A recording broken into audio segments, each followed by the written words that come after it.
Hello, my dear friends. I'm Professor Vyam Khan, and today we are starting our new unit, unit number 4 of automatic control systems. And in this unit number 4, we are going to study the transient and steady state response analysis. So, there are two terms involved in it, one is transient, and another one is steady state. And before proceeding to this unit number 4, I'll request you to like this video, share this video, and subscribe to my channel. Let us begin. So, what do you mean by time response analysis? क्या रहता है time response analysis? Okay, so we can analyze the response of control systems in both the time domain as well as in the frequency domain. जो भी हमारा control system है इसका जो output है मतलब जो रिस्पॉन्स है ये किस तरीके का रिस्पॉन्स कर रहा है इसको हम एनालाइज मतलब चेक या कैलकुलेट या इसको हम स्टडी कर सकते हैं दो तरीक़ों से। एक रहता है हमारा time domain where this response of the system is based on time और is with respect to time, मतलब वो टाइम से टाइम के साथ वेरी होता है या टाइम के ऊपर डिपेंडेंट रहता है। और दूसरा रहता है डोमेन हमारा फ्रीक्वेंसी डोमेन, जिसके ऊपर जो हमारा कंट्रोल सिस्टम है इसका आउटपुट या रिस्पॉन्स जो है वो डिपेंडेंट रहता है फ्रीक्वेंसी के ऊपर। ओके, सो हम पहले तो टाइम डोमेन वाले की से स्टडी करेंगे। पहले तो टाइम डोमेन वाला देखेंगे, फिर फ्रीक्वेंसी डोमेन की तरफ हम जाएंगे। सो टाइम रिस्पॉन्स एनालिसिस में हम क्या करने वाले हैं, जो भी रिस्पॉन्सेस हमको कंट्रोल सिस्टम स्टडी करना है विथ रिस्पेक्ट टू टाइम वो हम स्टडी करेंगे। Okay, so this is time response analysis. Exactly what is time response? Time response क्या रहता है? रिस्पॉन्स क्या चीज़ रहती है? कोई आउटपुट, बराबर है, किसी तरीके का feedback, right? This things are response. Okay, and what do you mean by time response?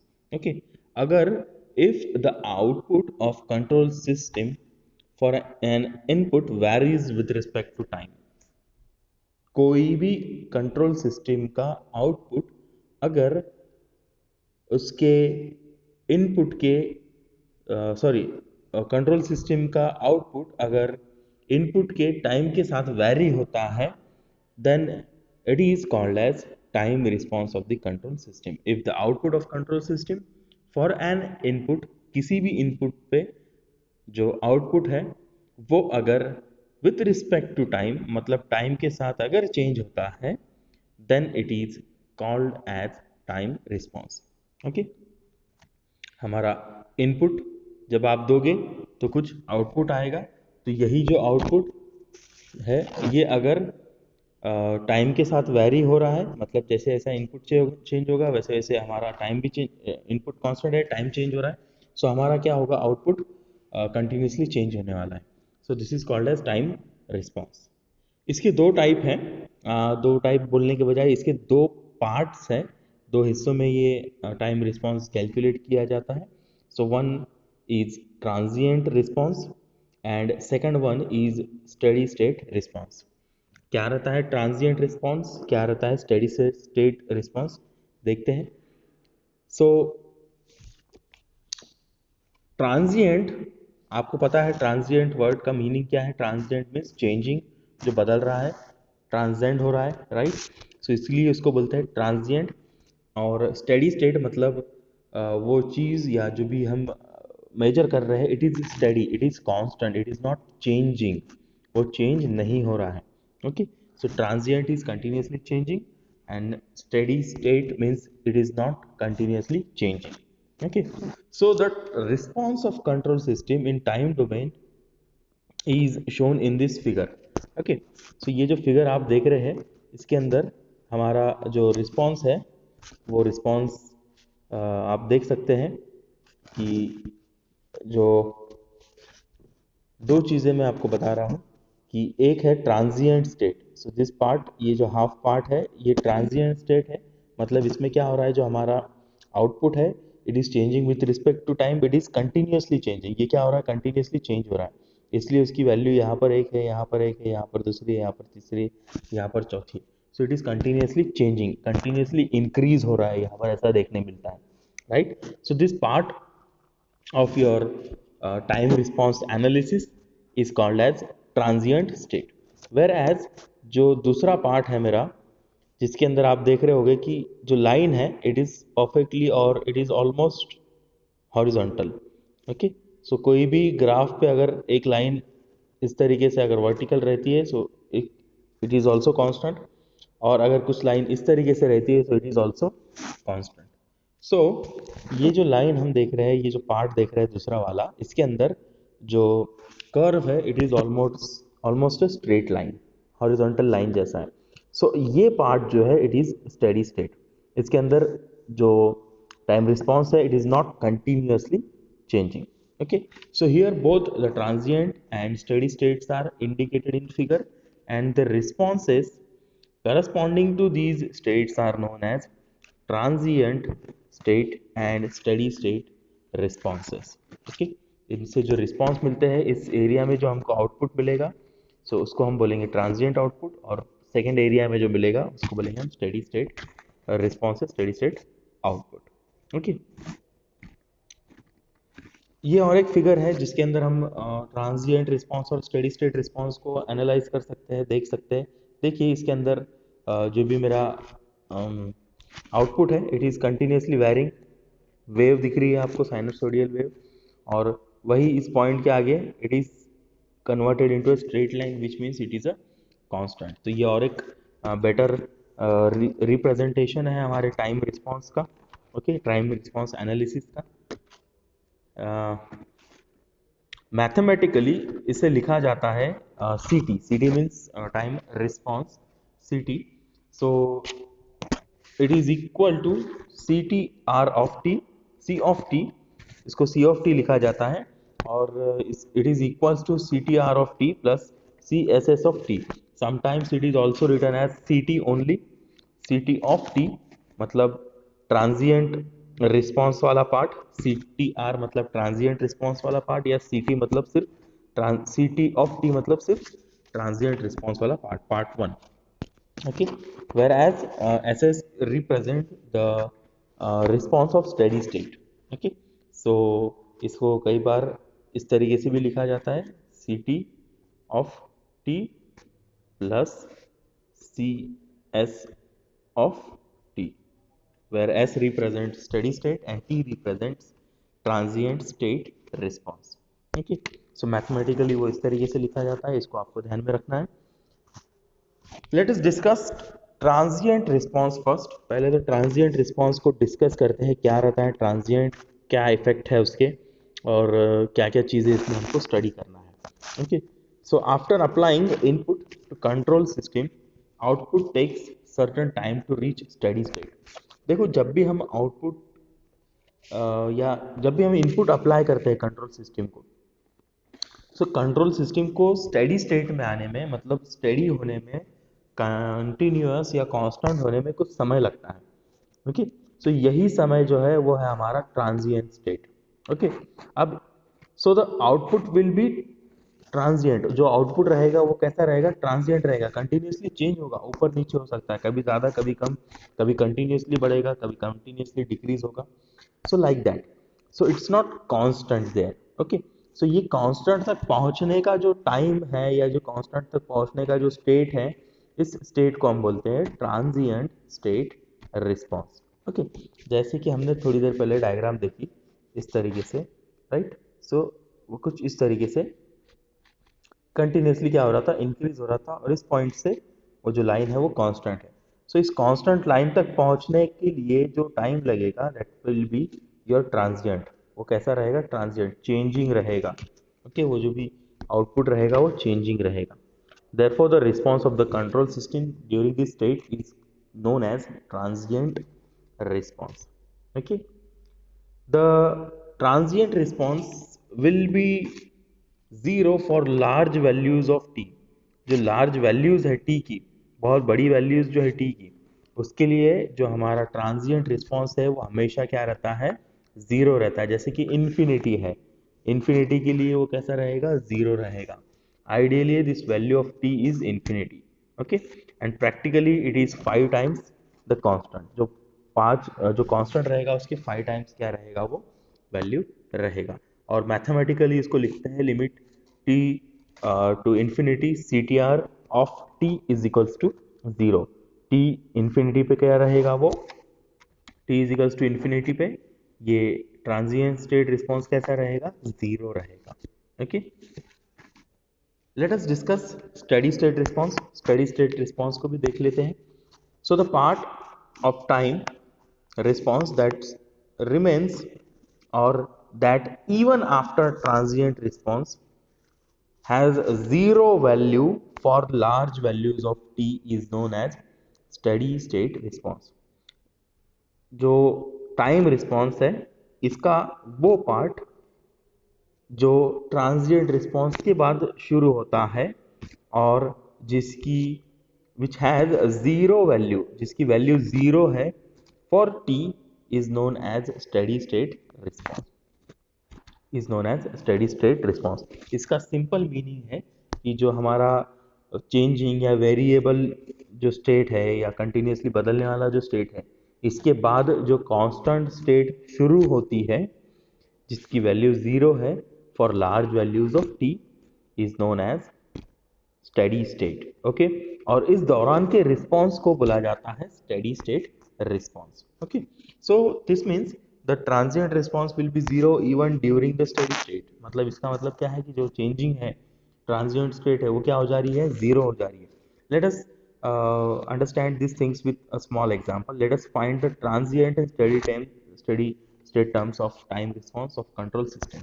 Okay, यहाँ पर एक इक्वेशन आप देख रहे हैं, c of t is equals to 10 plus 5 e raised to minus t। Okay, अब यहाँ पर जो सेकंड टर्म है 5 into E raise to minus T जो है it will be zero at T denotes infinity. मतलब t इन्फिनिटी पर क्या रहेगा, ये कंप्लीटली जीरो हो जाएगा। So this is your transient term, ये क्या बन जाएगी, हमारी ट्रांजिएंट टर्म बन जाएगी। वेयर एज जो फर्स्ट टर्म है वो 10 है, it is a constant and even as t approaches infinity, मतलब t जैसे जैसे इन्फिनिटी को जा रहा है इसके ऊपर, इस टर्म के ऊपर किसी भी तरीके का इफेक्ट नहीं हो रहा है because t is not multiplied to it. Hence, this part of this equation is steady state term. इस पार्ट को क्या बोलेंगे हम, स्टेडी स्टेट टर्म, जो टाइम की वजह से अफेक्ट नहीं हो रही है।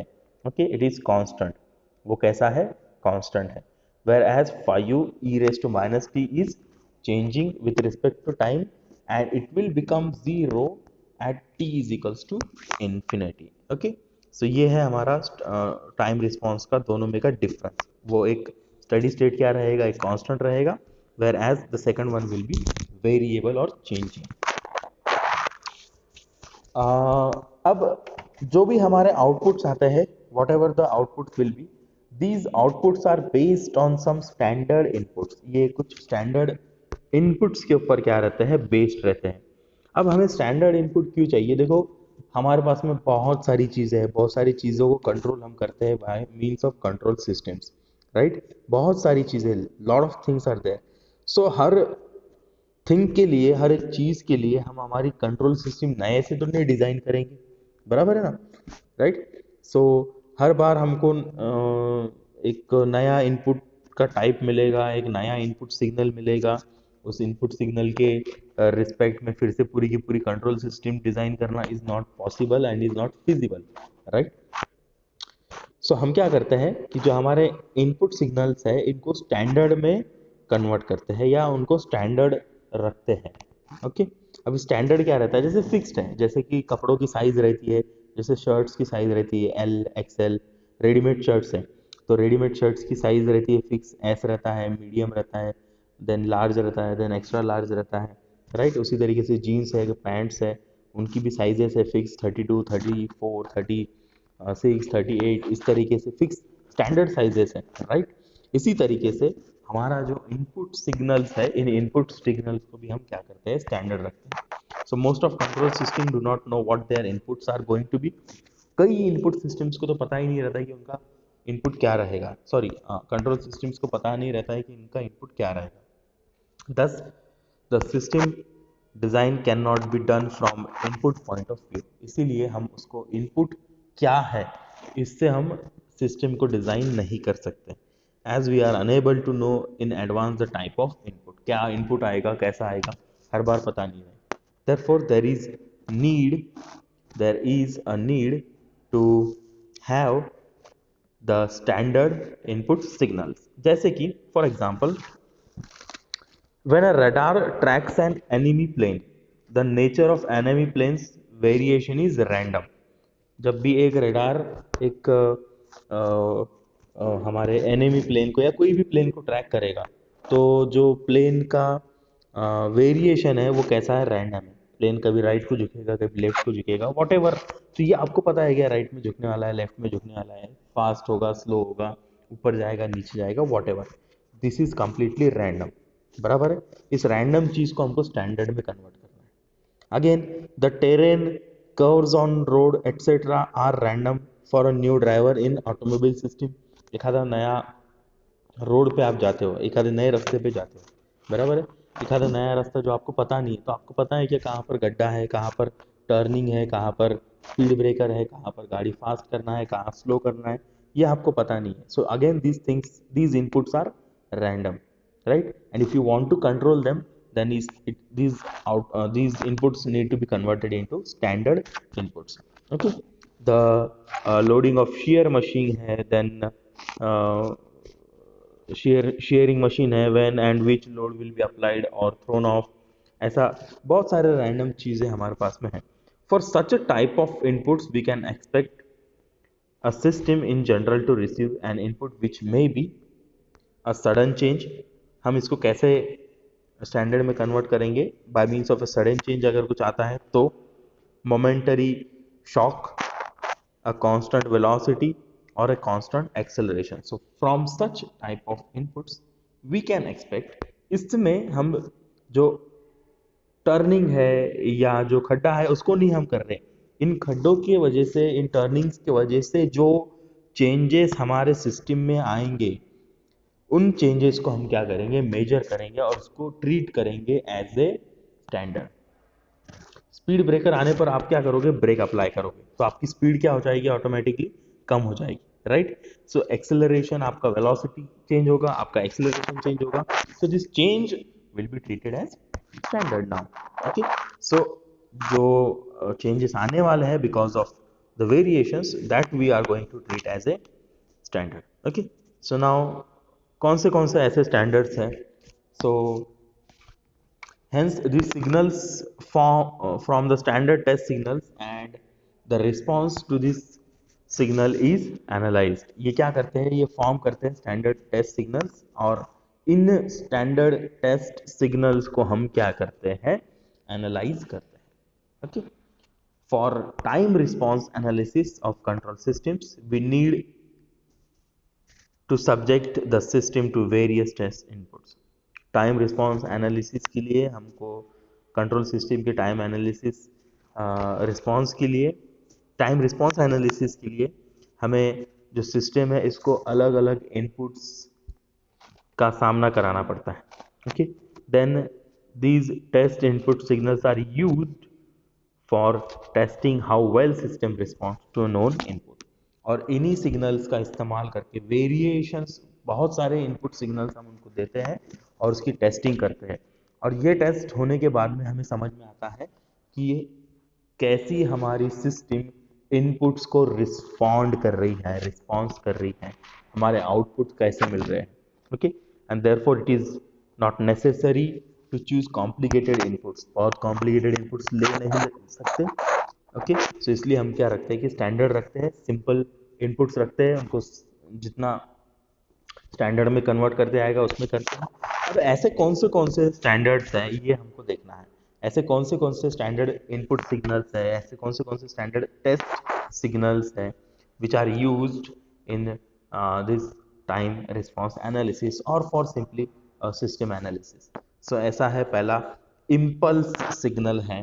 ओके, पहला टाइप है इम्पल्स सिग्नल, दूसरा टाइप है स्टेप सिग्नल, तीसरा टाइप है रैंप सिग्नल है, चौथा है पैराबोलिक, पांचवा है साइनोसॉइडल सिग्नल। अब इन सभी सिग्नल्स को हम unit impulse signal, unit step signal, unit ramp signal, unit parabolic signal, unit sinusoidal signals भी बोलते हैं जब इनकी वैल्यू यूनिट में ली जाती है, मतलब सिंगुलर ली जाती है। ओके, इनके बारे में हम नेक्स्ट वीडियो में काफ़ी डिटेल में स्टडी करेंगे, बट छोटा सा मैं ब्रीफली आपको बता देता हूँ। जो इम्पल्स है, it represents sudden change in input, ये रिप्रेजेंट करता है sudden change in input. It is always equal to zero जब time is equal to zero है, is not equal to zero है, means whenever the time is not equal to zero it is zero. इसकी value कितनी रहेगी? Zero रहेगी। और जब भी टाइम की कुछ वैल्यू ज़ीरो हो जाती है, so its value will be unit one. Okay, उसी तरीके से स्टेप इनपुट जो है, step input represents a constant command such as position, एक आधी पोजीशन को रिप्रेजेंट करता है कांस्टेंट कमांड वो देता है। ओके, इसमें अगर सिंगल अगर मैं आपको बोलूँ कि इसका रिस्पॉन्स अगर वन है, ओके, इसका आउटपुट अगर वन है, so that means it is unit step input. Okay, so similarly हमारा रैंप इनपुट है जिसके अंदर जो रैंप इनपुट रिप्रेजेंट करता है कि linearly increasing input, continuously increasing input represent करता है, जैसे हमने पहली डायग्राम में देखा था, उसमें कंटिन्यूसली इंक्रीज हो रहा था। फिर पैराबोलिक है, पैराबोलिक में rate of change of velocity is acceleration, and acceleration is parabolic function. इसका फंक्शन पैराबोलिक रहेगा, so that input is your parabolic signal। Okay, so this was all about your time response analysis part 1, and in next video we'll study uh, the remaining part of this unit. Okay, thank you.